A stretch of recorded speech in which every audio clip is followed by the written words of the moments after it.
Feedback कहता class ये element आपको हर सिस्टम, हर डायनेमिक सिस्टम में मिलेगा। दो तरह के सिस्टम्स होते हैं, one is static system and another is dynamic system. Static systems वो होते हैं जो सिर्फ वन टर्म कम्युनिकेशन करते, सिर्फ एक तरफ से कम्युनिकेशन होगी, मतलब वो सिर्फ आपको इंफॉर्मेशन देंगे, शो करेंगे, लेकिन आपसे डेटा लेके उसको कॉरेस्पॉन्डिंगली उसका पर्टिकुलर डेटा वहां से फेच करके आपको दिखाना, that is called as dynamic system. ये नहीं करते, ठीक है जी। तो जितने भी वेबसाइट्स बनती हैं आजकल, जितनी भी वेबसाइट्स बन रही हैं, वो सारी क्या है, डायनेमिक सिस्टम का पार्ट है, ठीक है जी। MISM, मैनेजमेंट इंफॉर्मेशन सिस्टम्स हैं, ठीक है जी। तो कहता है इन सभी सिस्टम्स में feedback plays an important role, और यही एक कंट्रोल प्रोवाइड करता है आपकी सही सिस्टम की वर्किंग में। कहता फीडबैक, मैं एक ऑर्गेनाइजेशन की बात कर रहा था, मैंने बताया था आपको कि हमने एक पेन बनाने हैं, ठीक है जी। जब मैंने पेन बनाने हैं क्लास में, अब मैं मीटिंग लॉक करने जा रहा हूँ, अभी कोई है, उसके बाद फिर ना तो कोई एंटर हो पाएगा और ना ही कोई बाहर जा पाएगा। कोई है तो अभी आ जाए। ओके, तो कहता है मैंने एक ऑर्गेनाइजेशन बनाई जो पेन बनाती थी, तो मैंने अपने जो इंजीनियर्स थे उनको एक स्टैंडर्ड इनपुट दे दी वो पेन की, मुझे इस तरह के पेन चाहिए। अब जब वो पेन बनाने शुरू किए तो उन्होंने पेन बनाने के बाद फीडबैक चेक करी। फीडबैक कैसे चेक करी, जो आपके पास इनपुट थी, आपके पास जो पेन दिया था आपके बॉस ने, उसके साथ कंपेयर किया। अगर तो एग्जैक्टली सही है तो इट इज पास, वो पास हो गया, ठीक है। अगर उसमें चेंजेस चाहिए तो प्रोडक्शन डिपार्टमेंट जाएगा कि ये चेंजेस जो हैं चेक करें। इसका मतलब ये हुआ, फीडबैक क्या करता है, आउटपुट को कंपेयर करता है किसके साथ, अगेंस्ट परफॉर्मेंस स्टैंडर्ड्स। उसके बाद जो इनपुट स्टैंडर्ड्स आपके पास हैं, जो आपकी परफॉर्मेंस स्टैंडर्ड्स आप चाहते हो कि ये होने चाहिए थे, उनके साथ वो कंपेयर करता है, और जो चेंजेस आप लोग रिजल्ट में करना चाहते हो, उसके इनपुट में करना चाहते हो, उसके प्रोसेसिंग में करना चाहते हो, ठीक है जी, करके कॉरेस्पॉन्डिंगली उसकी आउटपुट अगेन चेक करते हो क्योंकि वैसे आ गई है कि नहीं आ गई, ठीक है जी। तो फीडबैक जो है वो दो तरह की हो सकती है, एक पॉजिटिव फीडबैक हो सकती है, एक नेगेटिव फीडबैक हो सकती है। पॉजिटिव फीडबैक जो है वो आपकी इंफॉर्मेशन सिस्टम को की परफॉर्मेंस को री करती है, मतलब बढ़ाती है। पॉजिटिव फीडबैक, यार बहुत सही आउटपुट आई है, यही मैं चाहता था, ठीक है जी, आपका सिस्टम की परफॉर्मेंस बढ़ी है, इंप्रूव हुई है, ठीक है जी। और ये रूटीन इन नेचर है, ये ऐसा होता रहता है, ठीक है जी। और जो नेगेटिव फीडबैक है, ये कंट्रोलर को इन्फॉर्मेशन देती है कि अब आपको इस पार्ट पे एक्शन लेना पड़ना है। ये देखो, ध्यान से देखो, negative feedback generally provides a controller with information for action.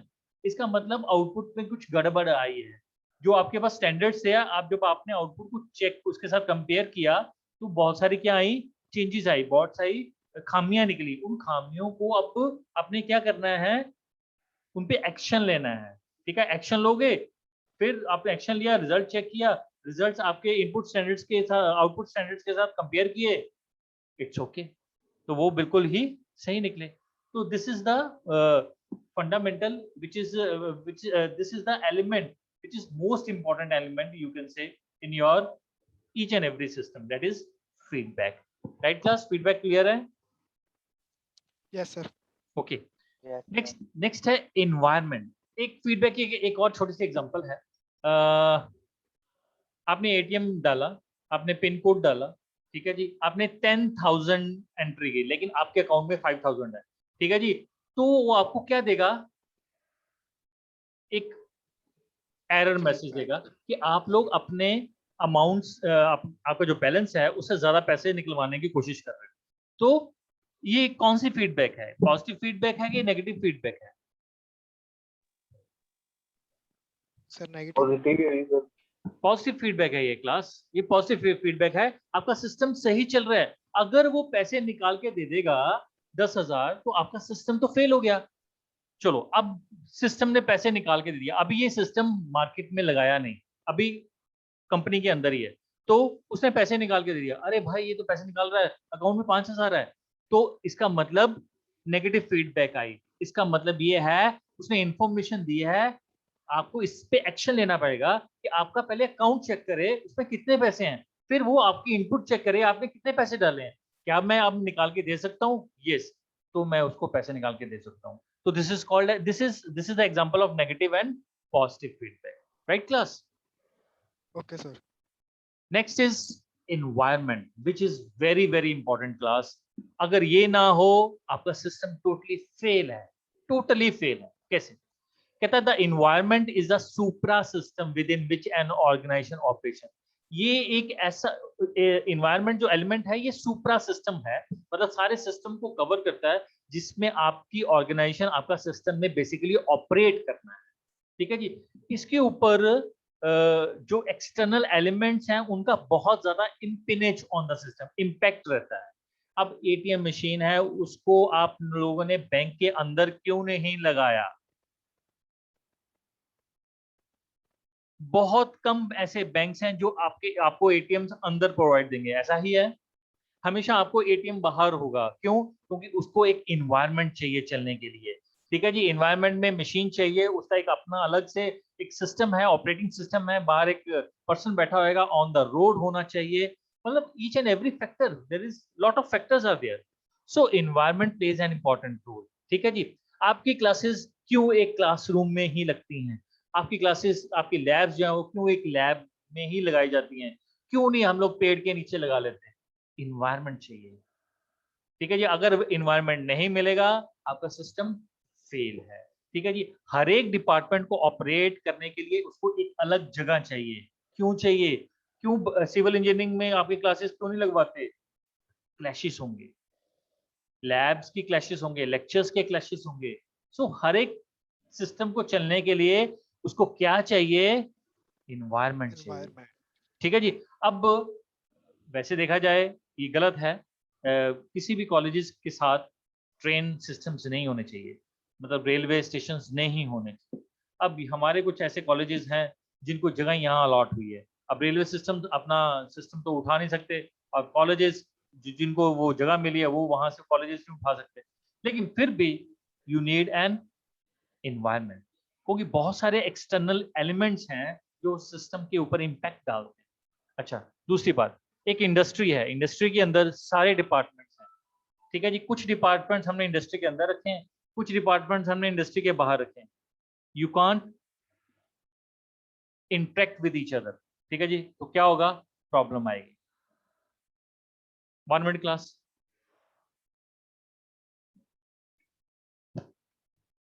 Sir good morning जी।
हाँ जी क्लास।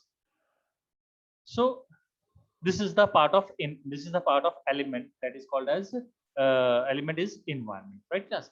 अब next है हमारे पास environment, अभी फिनिश नहीं हुआ। environment की एक दो एग्जांपल मैं और डिस्कस करूंगा अभी आपके पास। It often determines how a system must function. कहता है इन्वायरमेंट हमें ये बताता है कि ये जो पूरी ऑर्गेनाइजेशन है किस किस तरह से काम करती है। ठीक है जी। आपको अंदर से इंडस्ट्री फैक्ट्रीज दिखाई जाती हैं, ऑर्गेनाइजेशन का इन्वायरमेंट दिखाया जाता है, यहाँ पे बैठ के जो लेबर वर्क है वो खाना खाती है। ये कैबिनेट्स जो है हर एक डिपार्टमेंटल के हेड्स के हैं, पेंटिंग हेड है या प्रोडक्शन हेड है, ये उनके हैं। ठीक है जी। यहाँ पे प्रोडक्शंस होती हैं, यहाँ पे मशीन्स हैं, फायर सिक्योरिटी अलार्म्स हम लोगों ने सेटअप किए हुए हैं, वाटरिंग सिस्टम्स हमारे पास अवेलेबल है, बाई चांस फायर लग जाती है। तो each and every will be the environment. ठीक है, ये हमें बताती है कि आपका सिस्टम किस तरह से फंक्शन करेगा। अच्छा, इस ऑर्गेनाइजेशन के इन्वायरमेंट में और बहुत सारे चीजें भी आती हैं, जैसे कि वेंडर्स कौन कौन से हैं, कंपटीटर्स कौन कौन से हैं, क्या कंस्ट्रेंट्स हैं आपकी, ठीक है जी, एक्चुअल में बिजनेस की एक्चुअल जो परफॉर्मेंस है उन चीज़ों पर क्या क्या चीज़ें इन्फ्लुएंस करती हैं, ये सब एक्टिविटीज़ हैं जो हैं ये इन्वायरमेंट का पार्ट है और ये बहुत ज़्यादा इम्पैक्ट क्रिएट करती हैं on your system, right class.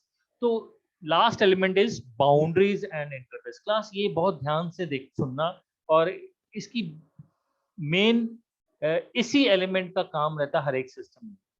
कहता हर एक सिस्टम की अपनी क्या है, बाउंड्रीज है, इसके बाहर वो काम नहीं कर सकता। हर एक सिस्टम को चलाने का क्या है, एक इंटरफेस है, इसके बगैर आप लोग दूसरे डिपार्टमेंट के साथ इंटरेक्ट नहीं कर सकते। A system should be defined bit by its boundaries, the limits that identify its components, processes, and interrelationships when it interface with an other system. For example, a teller system in a commercial bank is restricted to the deposits, withdrawals, and related activities of customers like checking and saving accounts. Class कहता मैं ये कायोक्स की बात कर रहा है, Taylor system means कायोक्स। कहता किसी भी कमर्शियल बैंक में जो अगर कायोक्स लगाए हैं उसकी एक बाउंड्री है, उसकी एक रिस्ट्रिक्शन है, क्या कि वो पैसे डिपॉजिट नहीं कर सकता, ना ही वो पैसे विड्रॉल करके दे सकता है, ना ही कस्टमर के रिलेटेड एक्टिविटीज की पिन चेंज कर ले या लास्ट 5 ट्रांजेक्शन्स चेक कर ले, सेविंग अकाउंट्स चेक कर ले, कितना बैलेंस है, ये सारी एक्टिविटीज क्या है उसके लिए रिस्ट्रिक्टेड है। क्यों? क्योंकि उसकी एक बाउंड्री है कि जिस बटन पे वो प्रेस करेगा सिर्फ उस पर्टिकुलर बटन के रिगार्डिंग जो इन्फॉर्मेशन मैंने डिस्प्ले करनी है। It's a one way machine, सिर्फ टेलिंग, सिर्फ बताएगा, मतलब टू वे कम्युनिकेशन नहीं है। यूजर अगर यूजर के साथ वो कम्युनिकेट नहीं कर सकता, ठीक है जी, मतलब डायनेमिक सिस्टम नहीं है वो, सिर्फ और सिर्फ आपको इंफॉर्मेशन देगा, आपको दिखाएगा, आपको आपकी इंफॉर्मेशन, ठीक है जी, आपके को रिएक्ट नहीं करेगा, पैसे विड्रॉल करके नहीं दे सकता, ना ही वो आपसे पैसे डिपॉजिट कर सकता है, ठीक है। इस तरह की एक्टिविटीज के लिए हम लोगों ने उसको क्या हुआ है, रिस्ट्रिक्ट किया हुआ है। इसीलिए हर एक सिस्टम जो है वो उसकी एक बाउंड्रीज है, ठीक है जी। हर एक सिस्टम को ऑपरेट करने के लिए एक इंटरफेस है। क्यों एटीएम मशीन के लिए हमें डेबिट कार्ड ही चाहिए? क्या क्रेडिट कार्ड के साथ कभी किसी ने बैंक को ऑपरेट किया है? हाँ जी क्लास, नो सर। क्या एटीएम में आपने क्रेडिट कार्ड डाल के पैसे निकलवाए? हाँ जी क्लास, निकलवाए किसी ने नो सर। कभी? नहीं। क्यों? उसकी क्या है, रिस्ट्रिक्शन है, उसकी एक बाउंड्री है। डेबिट कार्ड ही चाहिए, पिन ही चाहिए, मिनिमम बैलेंस इतना ही चाहिए, जितना बैलेंस आपने डाला उतना आपके अकाउंट में होना चाहिए। All are boundaries, all are interface. Interface है, कार्ड डालोगे, पिन एंटर करोगे, टच के साथ ऑप्शंस टच करोगे तब आपका सिस्टम चलेगा, अदरवाइज सिस्टम फेल है। तो कोई भी सिस्टम ले लो मेरे बच्चों, ये 6-7 एलिमेंट्स आपको मिलेंगे ही मिलेंगे। कौन कौन से एलिमेंट्स हैं, क्या मैं दोबारा पूछ सकता हूं? फर्स्ट एलिमेंट,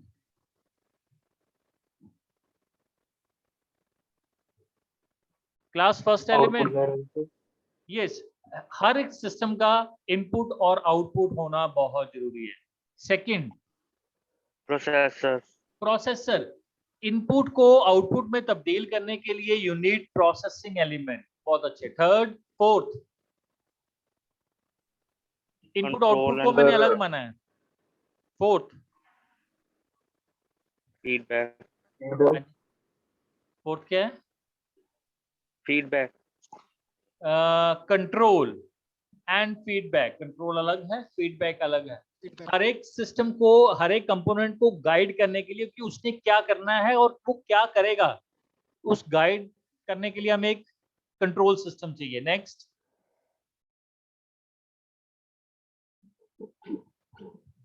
नेक्स्ट बच्चों, एक environment sir. Last is feedback भी हो गया और last is environment and boundaries and interface, ठीक है जी। फीडबैक, हर एक सिस्टम सही ढंग से काम कर रहा है कि गलत ढंग से काम कर रहा है, उस पर चेक रखने के लिए हमें फीडबैक एलिमेंट बहुत जरूरी है। फीडबैक आपके इनपुट्स, आपके जो आउटपुट स्टैंडर्ड्स हैं उनके साथ आपके आउटपुट को कंपेयर करता है, ठीक है जी। अगर वो सही है तो आपके सिस्टम को मोटिवेट करेगा, अदरवाइज आपके सिस्टम को में क्या लाएगा, चेंजेस लाएगा। Right class? नेक्स्ट क्या है?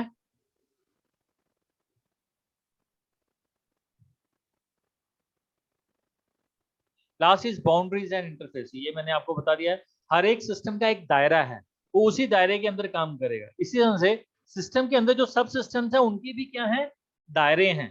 ठीक है जी, वो भी उन्हीं के अंदर क्या करेंगे, काम करेंगे। ठीक है जी।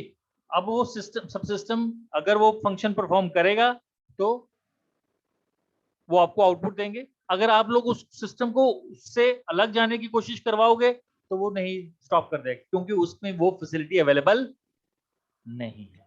Right class? अब नेक्स्ट है क्लास, ये क्वेश्चन हमें जरूर पूछा जाएगा, वेरी वेरी इंपॉर्टेंट क्वेश्चन। हमारे लीड वाले जो स्टूडेंट्स हैं क्लास, हमारे पास ना 10 ईयर पेपर्स होते हैं, पिछले 5 या 10 साल के पेपर्स, उनमें आप पेपर्स लाइब्रेरी में से इशू करवा लेना। पुराने पेपर जब निकालोगे ये क्वेश्चन आपको हर पेपर में मिलेगा। What is system, what are the characteristics of system and what are the elements of system. Please बैठिए, मैं एक मिनट में आपसे बात करता हूँ। What are the characteristics of system and what are the elements of system? ये कुछ क्लास हमें ये 6 मार्क्स में क्वेश्चन आएगा ही आएगा। 1 मिनट क्लास, मेरे पास पेरेंट्स आए हैं, मैं बस 1-2 मिनट में इनको फ्री कर देता हूँ, बस मैं वेट।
हाँ जी क्लास, ठीक है जी। अब नेक्स्ट जो टॉपिक है वो है explain different types of systems.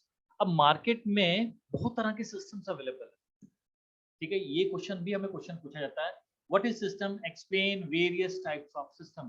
देखो क्लास, अभी मैंने 4 टॉपिक्स करवाए और ये चारों topics are very very important. Types of system में एक सिस्टम है ओपन और क्लोज सिस्टम, ये हमें हर पेपर में मिलेगा, डिफरेंशिएट बिटवीन ओपन और क्लोज सिस्टम, ठीक है जी।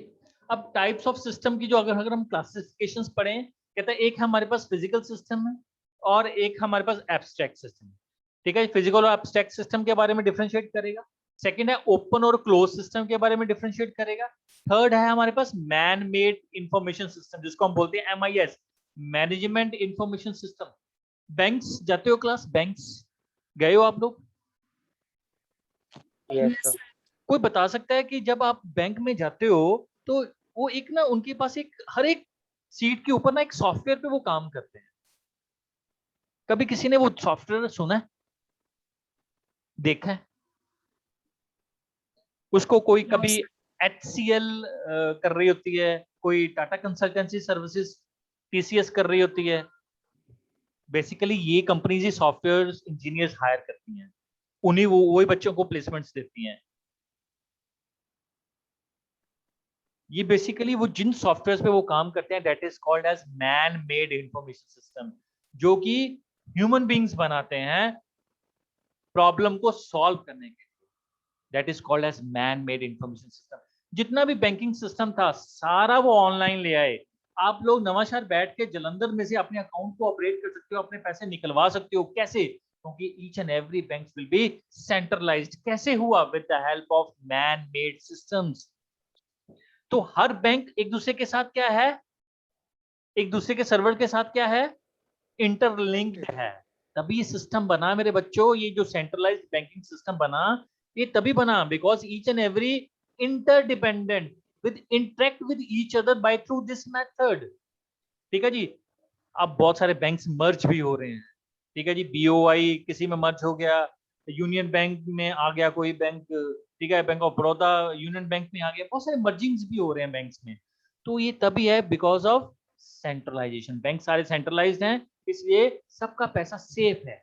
अदरवाइज कोई बैंक का दिवाला निकल जाए तो वो पैसा खत्म, ऐसा नहीं है। Due to centralisation, due to RBI, ये सब चीजें आपकी तभी सेफ है। तो सॉरी क्लास, अब हमारे पास 10 मिनट रहेंगे, हम लोग डिस्कस करेंगे फिजिकल और एब्स्ट्रैक्ट सिस्टम के बारे में। सबसे पहले हम सिस्टम पढ़ेंगे फिजिकल और एब्स्ट्रैक्ट सिस्टम। फिजिकल नाम बता रहा है कि these are tangible entities. Tangible word का मतलब ये होता है जिसको आप टच कर सकते हो क्लास, जिनको आप टच कर सकते हो, जिनको आप गिन सकते हो, that is called as tangible entities. कहता है फिजिकल सिस्टम्स वो सिस्टम है जो टेंजिबल एंटिटीज हैं। अब ये जो टेंजिबल एंटिटीज हैं उनमें दो तरह के पार्ट होते हैं, एक स्टैटिक और डायनेमिक इन ऑपरेशन। स्टैटिक चेंज नहीं होते, डायनेमिक जिनमें चेंजेस पॉसिबल हैं। For example, the physical part of your computer system are the offices, desks, chairs that facilitate operation of the computer. They can be seen and counted. They are static, change नहीं होती। Chair है यार, एक साल बाद भी chair रहनी है, चार टांगे ही रहनी है, वही कपड़ा रहना है, वो बात अलग है, फाड़ दोगे तो चेंज करवाना पड़ेगा। डेस्क वैसे हैं, ऑफिस एक बार बन गया वैसा ही बना हुआ है। लेकिन आपके कंप्यूटर्स को, आपके जो ये सिस्टम बनाए हैं उनको चलाने में फैसिलिटेट करता है, फैसिलिटी प्रोवाइड करता है, उनके ऑपरेशन को में हेल्प करता है। कौन से systems? Physical system. Physical systems भी दो तरह के हैं, एक स्टैटिक हैं, एक डायनेमिक हैं। डायनामिक है। Right class? Yes sir. अगर मैं बात करूं डायनेमिक सिस्टम की, तो आप प्रोग्राम्ड कंप्यूटर, उसके अंदर जो प्रोग्राम्स हैं, उसके अंदर जो डेटा है, वो डायनेमिक सिस्टम का पार्ट है। Data, programs, output, applications, they are change as a user demands और the priority of the information requested changes. अब आपका ऑपरेटिंग सिस्टम है, पहले आप विंडो XP पे काम करते थे, अब क्या आ गई? विंडो 7 आ गई। फिर विंडो 8 आ गई, फिर विंडो 10 आ गई, तो चेंजेस आ रही हैं। तो वो चेंजेस, अब वो जो ऑपरेटिंग आपका जो पीसी है उसमें हमने रैम बढ़ा दी, कभी अब हम लोगों ने उसमें मदरबोर्ड चेंज कर दिया, तो यूजर की डिमांड्स और priority of the information as you requested जैसे जैसे चेंज होती रहेंगी वैसे वैसे डायनेमिक सिस्टम में चेंज आता रहेगा। सो जो फिजिकल सिस्टम है वो टेंजिबल एंटिटीज हैं, लेकिन physical system it contains two part, one is static another is dynamic. जो स्टैटिक पार्ट है they are counted, you can seen and counted, you can touch also, ठीक है जी। in your static like offices, desks and chairs, they can't change, ठीक है जी, but they can be seen and counted, they are static। अगर मैं बात करूं dynamic system की, they are programmed computer, उसके अंदर जो डेटा है, उसके अंदर जो प्रोग्राम है, एक आपने फाइल बनाई, उस फाइल में हमने चेंजेस कर दिए, that is called as data. वो डेटा, वो प्रोग्राम्स, आउटपुट, हर बार एक ही आउटपुट तो आप लोगे नहीं, you change your inputs, you get changes in the output and application changes। कभी आपने एमएस वर्ड डाल दिया, कभी एक्सेल डाल दिया, कभी आपने कोई प्रोग्राम डाल दिया, so as a user demands your application will be changed, so that is the part of dynamic system। so these are the two static and dynamic system are the part of your physical system, ठीक है जी। you can count, you can seen, you can change। if you compare abstract system with the physical system, abstract क्या है? conceptual है, concept है, non physical entities हैं, दिखाई नहीं देती, ठीक है जी, कोई दिखाई नहीं देती, उनको ना ही आप टच कर सकते हो। कहता वो कौन सी होती हैं? In your Microsoft Excel, in your MS Excel, formulas, set of variables, models जो आपने बनाए हैं फिजिकल सिचुएशंस की, मतलब the abstract conceptualisation of a problem that is called as abstract system, right class। अब abstract system क्या है? कहता है ये conceptual part है, concept है, non physical entities हैं, और ये straight forward formulas हैं, relationships हैं, set of variables हैं, models हैं in your system जो कि आपने यूज किए हैं किसी भी physical situation को abstract way में conceptualize करने के लिए। बेसिकली अगर हम वेरिएबल्स, आप सीसी प्रोग्राम पढ़े उसमें आपने वेरिएबल्स सुने हैं, मॉडल्स आपने बनाए हैं, एक्चुअल में मैं वो चीज बना नहीं सकता, लेकिन आपको मैं प्रेजेंट करवा सकता हूँ with the help of model. अगर हम 10th की बात करें तो बहुत सारे आपने मॉडल्स बनाए थे, आपने विंड मिल का मॉडल था, बनाए थे ऐसे। Yes sir.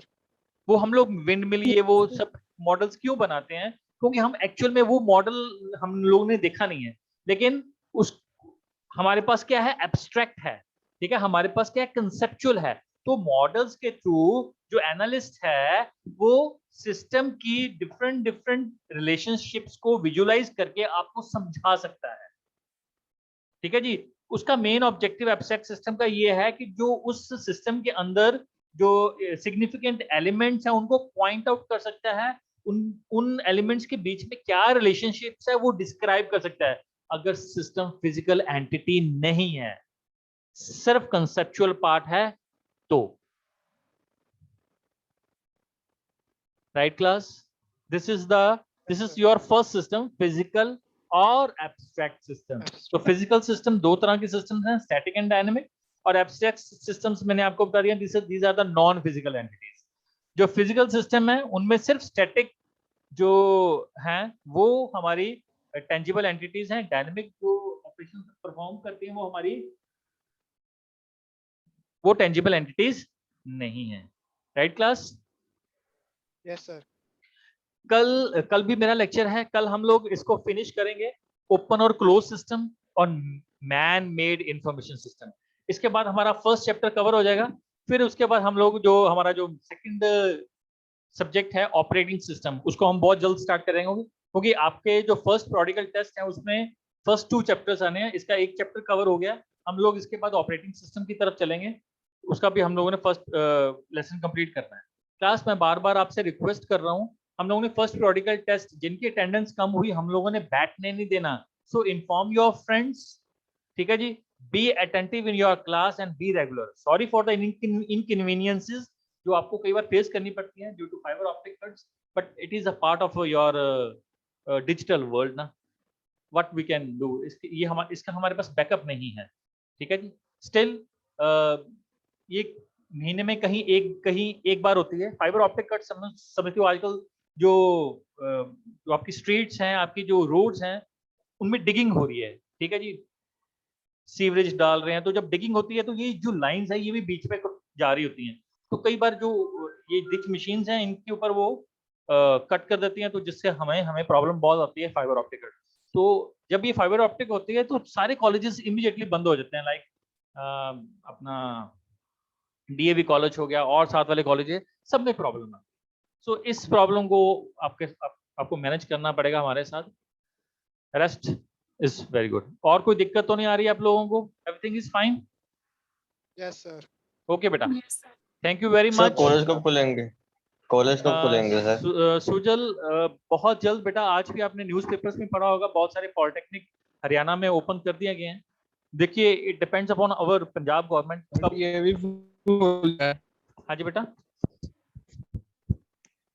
Sir DAV daily लग रहा है, डीएवी डेली लग रहा है बेटा। अब यस सर। ऐसा है ना कि वहां पे जो बच्चे हैं they are above 18, you people are less than 18। तो गवर्नमेंट को कहीं ये है, लेकिन हम लोग को कहते हैं, हम लोग उनको प्रैक्टिकल्स के लिए बुला रहे हैं, तो हमें परमिशन दी जाए कि हम लोग इनको ऑफलाइन थ्योरी क्लासेस के लिए बुलाएं। बहुत जल्द हो जाएगा बेटा, मोस्ट प्रॉब्ली 1 अक्टूबर तक हमें कोई ना कोई डिसीजन मिल जाएगा। Okay, sir. ओके बेटा, थैंक यू वेरी मच।